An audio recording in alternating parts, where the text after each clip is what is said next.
नमस्कार सभी को। आज की कहानी जो है वो कहीं ना कहीं ये डिसाइड कर देती है कि इस दुनिया में हम ये कह भी नहीं सकते कि कोई सुपर पावर है। जैसे हम कोई स्पिरिचुअल थिंग की बात नहीं कर रहे हैं, ऐसी चीजें होती हैं, बट हम आज भौतिक चीजों की बात कर रहे हैं, फिजिकल चीजों की बात कर रहे हैं। जैसे अमेरिका मानता है कि वो सुपर पावर है, या अभी कुछ समय पहले तक जो यूक्रेन और रसिया का युद्ध चल रहा है, हम लोग ये सोचते थे कि रूस जो है बहुत पावरफुल है, यूक्रेन को 2-3 महीनों में खत्म कर देगा, जब 3 साल पहले युद्ध शुरू हुआ था।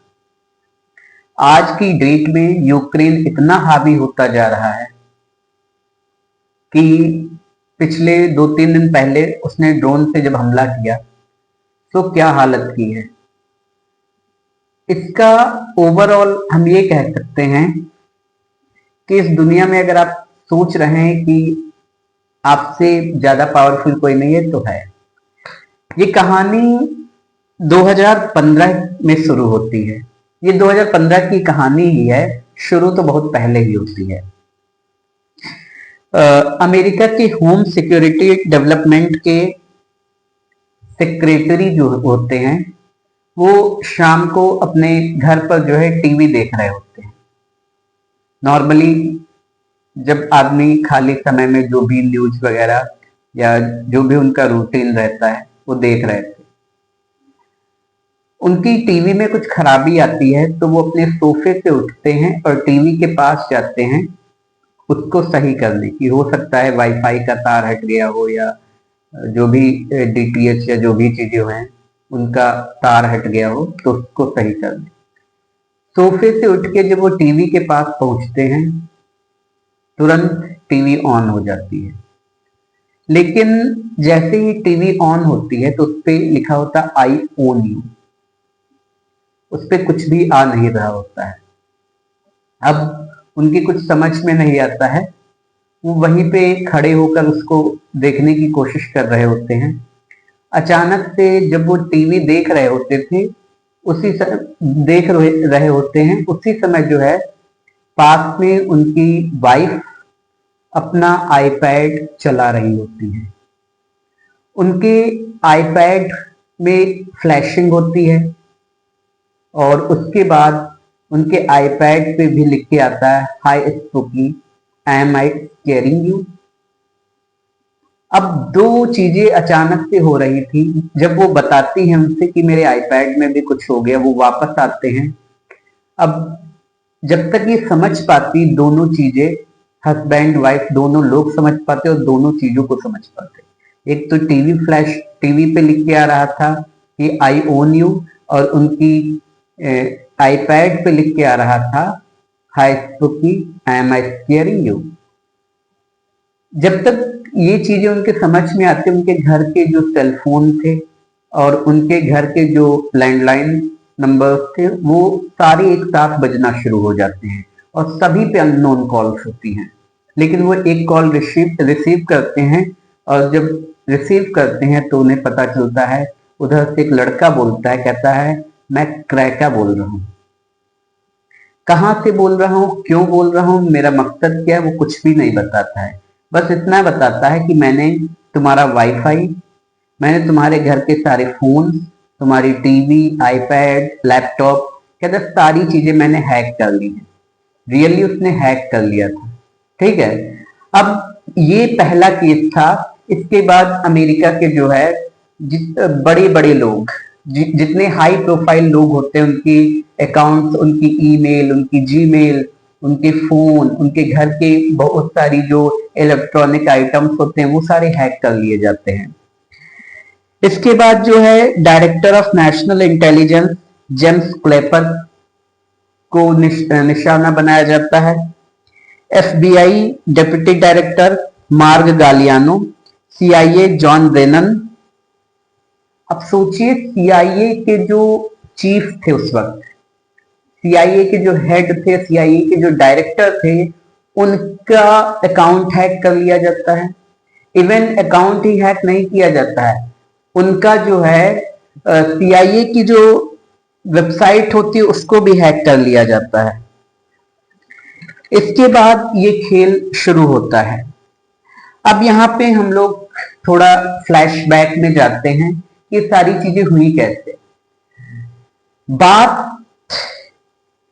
ये जो क्रेका था, ये एक, जब ये सारी चीजें हो रही थी तो इसका करने का मतलब क्या था, ये करना क्यों चाहता था, इसने ऐसा किया क्यों। तो इसके पीछे जो पैलेस्टाइन में या मिडल ईस्ट में जो भी चीजें हो रही थी, क्रेका जो लड़का जिसने हैक किया था, वो इन सारी चीजों के लिए जो है अमेरिका को जिम्मेदार मानता था। उसका मानना ये था कि सारी चीजें जो हो रही हैं वो अमेरिका की वजह से हो रही हैं। जब इतना सब कुछ अमेरिका के साथ हुआ, इसके बाद इसने सारी इंफॉर्मेशन, जो सीक्रेट इंफॉर्मेशन थी, उसने अपलोड करना शुरू कर दिया। जो भी नॉर्मल सी वेबसाइट होती है गूगल पे डाल दिया, और भी बहुत सारी ऐसी वेबसाइट्स थी जिन पर इसने डाल दिया। अब इसकी वजह से जो है अमेरिका की बहुत ज्यादा फजीहत होती है। पूरी दुनिया में अमेरिका का जो है ये मतलब मुंह दिखाने लायक नहीं रह जाते हैं कि इतने सुपर पावर मानते। इतना CIA जैसी वेबसाइट, अगर किसी स्कूल किसी यूनिवर्सिटी की वेबसाइट हैक हो जाए तब भी माना जा सकता है। एक देश, सुपर पावर देश, उसकी सुपर पावर एजेंसी, उसके डायरेक्टर का फोन हैक हो रहा है। और केवल फोन हैक नहीं हो रहा, CIA की वेबसाइट हैक हो जा रही है। जो भी उसमें हम कह सकते हैं कि उनकी जो पर्सनल डिटेल्स थी वो सारी चीजें हैक हो जाती हैं। सो हमने इतना तो बता दिया आपको कि क्रेका ये सब क्यों कर रहा था। पैलेस्टाइन में जो भी मिडल ईस्ट में सारी चीजें हो रही थी उन सभी के लिए। लेकिन अब सवाल ये उठता है कि क्रेका ने क्या ये सब अकेले किया था? तो नहीं, इसके पीछे उसने जो है एक ग्रुप बनाया, क्रेकाज विद एटीट्यूड। उसने बहुत सारे हैकर्स को इनवाइट किया कि आप मेरे साथ जुड़िए। इसके बाद इसमें बहुत सारे हैकर्स जुड़ना शुरू होते हैं, और जब हैकर्स इसमें जुड़ते हैं तो इनके साथ में, इन सारे हैकर्स के साथ में एक हैकर होता है डिफॉल्ट नाम का, ये भी आकर इसमें ऐड हो जाता है। डिफॉल्ट की उम्र जो थी वो लगभग 23 साल थी। क्रेका जो था वो 15 साल का लगभग था, 15-16 साल का था। तो डिफॉल्ट एक तो उम्र में भी बड़ा था, और कहते हैं डिफॉल्ट के पास एक्सपीरियंस भी बहुत था। 2013 से पहले ये दोनों कभी नहीं मिले थे। अब आपको आगे स्टोरी पता लगेगी कि 2013 में ये कैसे मिले। सो डिफॉल्ट इससे मिलता है। अगर हम डिफॉल्ट के बारे में बात करें तो डिफॉल्ट ने 2008 के आसपास ये सारी चीजें शुरू कर दी थी। एक एनोनिमस नाम का ग्रुप था जो 2008 में काफी फेमस था। रीजन था कि वो पॉलिटिकल और सोशल कॉज के लिए बड़ी बड़ी कंपनियां और गवर्नमेंट की वेबसाइट्स हैक करके उन पर जो है अपने मन के मुताबिक कई सारी चीजें जो है अपलोड कर देते थे। जैसे उनकी हेडलाइन चेंज कर देना, और जो भी उन्हें सही नहीं लगता था उस तरीके से वो अपलोड कर देते थे।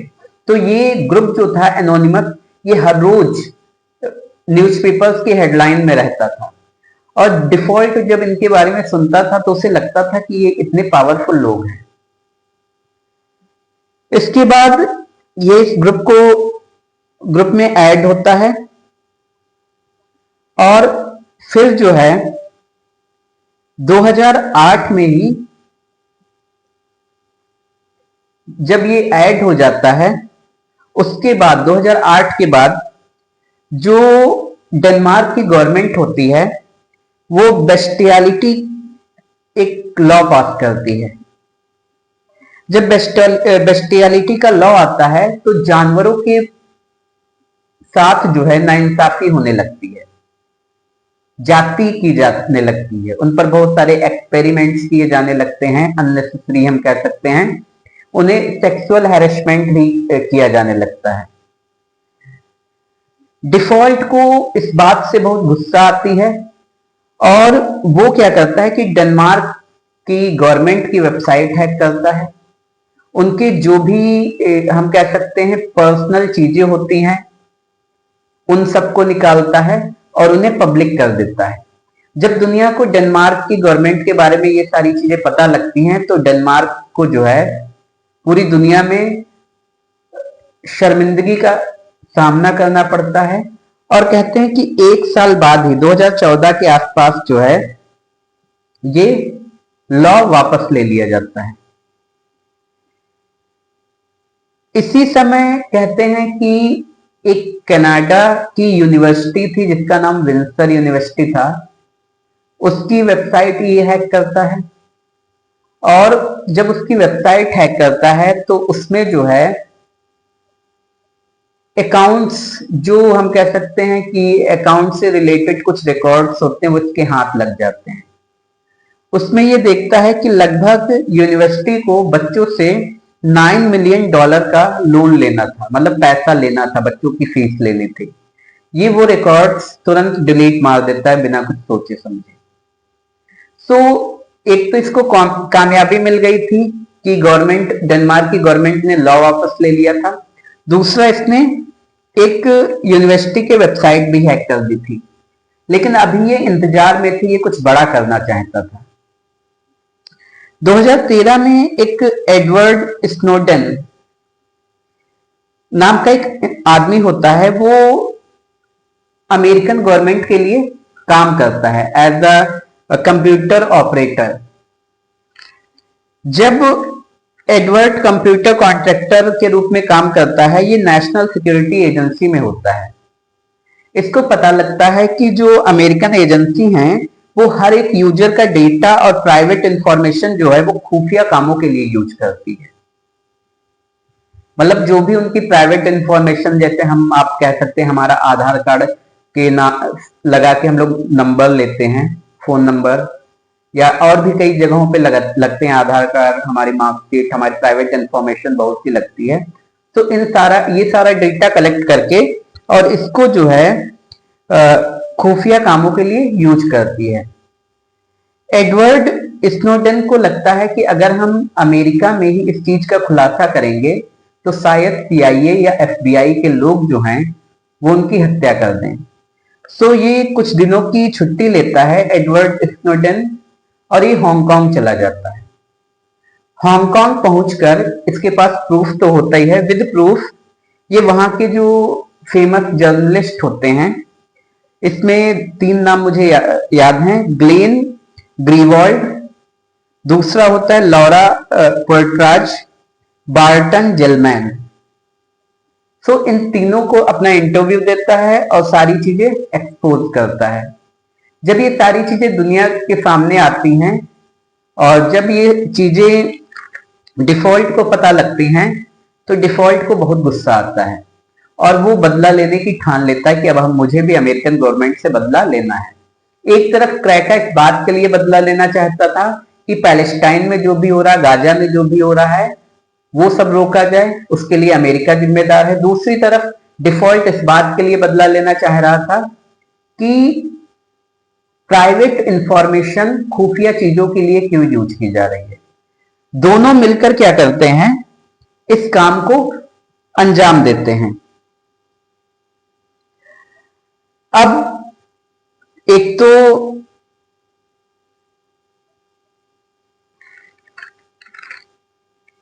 इतना सब कुछ हो रहा था, इसके बाद जो है ये लोग ओबामा एडमिनिस्ट्रेशन के जो इंटेलिजेंस डायरेक्टर हैं जेम्स क्लेपर, इनकी अकाउंट्स को हैक करते हैं, खुफिया जानकारी वहां से निकालते हैं, कुछ करके जो है कैसे भी करके इनको जो है इनका इंटरनेट और फोन सर्विस का एक्सेस जो है वो मिल जाता है जॉन क्लेपर का सॉरी। और उसके बाद क्लेपर के फोन पर जो भी कॉल्स आती थी, ये उन कॉल्स को जो है पैलेस्टाइन हॉटलाइन पर जो है फॉरवर्ड कर देते थे और उसके बाद जो है मतलब उनके प्राइवेट नंबर को पब्लिक कर देती थी, जिस पर वो नॉर्मल हम कह सकते हैं कि अपने अधिकारियों से ही जो बात हो सकती थी। इसके बाद निशाना ये लोग बनाते हैं सीआईए के डायरेक्टर जॉन ब्रेनर को। इंटरनेट पर रिसर्च करते हैं उनके बारे में, उनका एक पब्लिक फोन नंबर मिल जाता है। जब इनको पब्लिक फोन नंबर मिलता है तो इन्हें पता लगता है कि ये नंबर जो है ये वेरिजॉन का था। ये वेरिजॉन कंपनी को टेक टीम बनकर फोन करते हैं, मतलब हम वेरिजॉन कंपनी का ही मेंबर बनकर फोन कॉल करते हैं और टेक टीम से कहते हैं कि जॉन ब्रेनन नाम का एक कस्टमर जो है वो कुछ प्रॉब्लम फेस कर रहा है और इसलिए हमें कस्टमर की कुछ पर्सनल डिटेल चाहिए। आइडेंटिटी वेरिफिकेशन के लिए जो है एम्प्लॉय कोड मांगा जाता है इनसे। क्रेका पहले ही जो है हैक करके इसका एम्प्लॉय कोड निकाल लेता है। जब ये एम्प्लॉय कोड दे देता है तो उसके बाद वेरिफिकेशन के बाद सीआईए के डायरेक्टर जो है जॉन ब्रेनर, उनका अकाउंट नंबर, उनका पर्सनल फोन नंबर, उनका एड्रेस, उनका बैंक कार्ड के लास्ट के जो 4 डिजिट हैं, ये सारी चीजें जो है क्रेका के पास पहुंच जाती हैं। इसके बाद वो इनकी पर्सनल ईमेल आईडी को हैक करना शुरू करता है और ईमेल आईडी जब हैक करना शुरू करता है तब इसे पता चलता है कि ये जो ईमेल आईडी है ये AOL की है। जैसे हम लोग माइक्रोसॉफ्ट या हम कह सकते हैं जीमेल चलाते हैं तो इसको पता चलता है वो AOL की है। ठीक है, उन लोगों की कुछ ज्यादा सेफ ईमेल आईडी होती है। सो ये उनकी सपोर्ट टीम को कॉल करता है और कहता है कि मैं जॉन ब्रेनर बोल रहा हूं, मैं अपनी ईमेल का पासवर्ड भूल गया हूं, पासवर्ड बताइए। जॉन ब्रेनर से जो है बैंक कार्ड के जो है लास्ट के 4 डिजिट पूछे जाते हैं, जो कि ये पहले से ही इसको पता था। ठीक है, अब ये बता देता है। इसके बाद ये जो है जॉन ब्रेनन का नंबर जो है ये डिफॉल्ट को ट्रांसफर करता है। डिफॉल्ट उसको कॉल करके भद्दी भद्दी गालियां देता है और भी बहुत, कभी कहता है मुझे $30 बिलियन या $3 बिलियन, कभी कुछ ऐसे पैसों की डिमांड करता है। उसके बाद जब ये लगातार जीमेल ओपन करके सारी फाइलें पढ़ रहा था, इसको सीबीआई और एफबीआई का सेंसिटिव डेटा और सीक्रेट फाइल्स मिल जाती हैं। एक विकीलीक्स जो है उस पर अपलोड कर देता है। कहते हैं कि विकीलीक्स पर अपलोड करने में उसके जो डायरेक्टर होते हैं वो मदद करते हैं। विकीलीक्स का जो फाउंडर होता है वो इनकी मदद करता है। इसके बाद अमेरिका का हाल खराब, कुछ समझ ही नहीं रहा था करें क्या। कहते हैं इसमें लगभग $1.5 मिलियन का डैमेज इनको हुआ था, अमेरिका को नुकसान हुआ था। सीक्रेट एजेंट्स जो थे उनको तुरंत अंडरग्राउंड होना पड़ा था। इसके बाद कई सारे लोगों ने जो है रिजाइन कर दिया था। इसके बाद क्रेका यहां तक नहीं रुकता है, डिपार्टमेंट ऑफ जस्टिस की वेबसाइट हैक करना शुरू करता है और इन सब कामों में जो है डिफॉल्ट उसकी मदद कर रहा था। वो सारा उसको तरीका बता रहा था कि तुम्हें कैसे कैसे कैसे करना है। सबसे जरूरी चीज ये इन दोनों को पता था कि कहीं ना कहीं हम लोग पकड़े जा सकते हैं, तो हर 5 मिनट के बाद ये लोग अपना प्रॉक्सी चेंज करते रहते थे, आईपी स्विच करते रहते थे, घर का इंटरनेट यूज नहीं करते थे और बहुत सी चीजें जो भी हम कह सकते हैं टेक्निकली लोगों को पता थी वो सारी चीजें कर रहे थे, किसी को भी पता नहीं चल रहा था। जब अमेरिका इन सारी चीजों पे रिसर्च करता है कि कौन ये सब कर रहा है, तब भी इनको ये बात पता नहीं लगती। एक दिन कहते हैं कि एक्स बॉक्स लाइव पर जो है डिफॉल्ट नशे में जो है लाइव आता है और उस वक्त ये चीजें सारी चर्चा में थी, तो कुछ लोग आपस में ही इन सारी चीजों पे बात कर रहे होते हैं। तब डिफॉल्ट नशे में कहता है कि जो सीआईए के साथ हो रहा है वो मैंने ही हैक किया है। कहता है एक क्रैका नाम के लड़के के साथ मिलकर मैंने हैक किया है। जब ये चीज वहां तक पहुंचती है तो किसी तरह इंफॉर्मेशन जो है सीआईए तक पहुंचती है। सीआईए जब जांच करती है तब पता चलता है कि ब्रिटेन क्रैका जो है वो कोसों दूर अमेरिका से ब्रिटेन में बैठा हुआ एक छोटे से कमरे में बैठकर जो है ये सारे काम कर रहा है। क्रैका का रियल नाम जो था कैने गैम्बल था और डिफॉल्ट का जो रियल नाम था जस्टिन लीवरमैन था। क्रैका नाबालिग था, इसको 2 साल की जेल होती है और डिफॉल्ट जो था वो बालिग था, इसको 5 साल की जेल होती है। अभी दोनों बाहर हैं, नॉर्मल जिंदगी अपनी जी रहे हैं, लेकिन जो काम किया है वो अमेरिका अपने इतिहास में याद करेगा, कभी नहीं भूल पाएगा।